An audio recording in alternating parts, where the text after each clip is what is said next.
1ရက်2ရက်3ရက်မြောက်တဲ့နေ့မှာ43ထွက်တယ်နော်43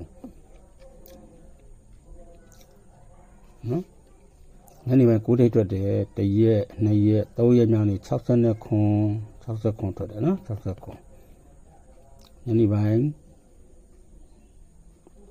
မှာ9ထိပ်ထွက်တယ်ခွန်4 84နော်99 88 40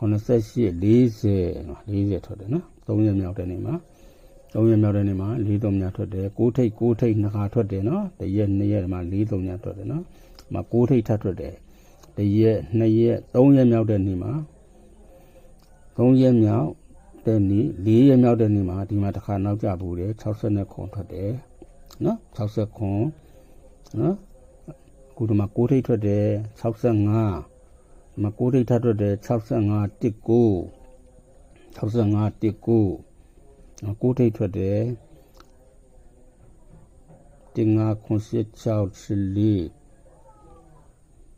ဒီမှာလဲ1ရက်2ရက်3ရက်4ရက်မြောက်တဲ့နေ့မှာ69ဆိုပြီးထွက်လာတယ်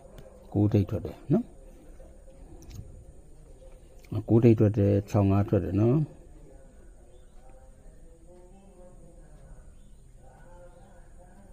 9ထိပ်ထွက်တယ်နော်ဒီမှာ19ထွက်တယ်40ထွက်တယ်ခုဒီမှာ9ထိပ်ထွက်ထားတယ်နော်ဒီမှာညနေကြာသပတေးဒီရင်ဘက်ကကြာသပတေးညနေမှာ9ထိပ်ထွက်ထားတယ်အခု1ရက်2ရက်ရှိပါပြီနော်2ရက်ရှိပါပြီ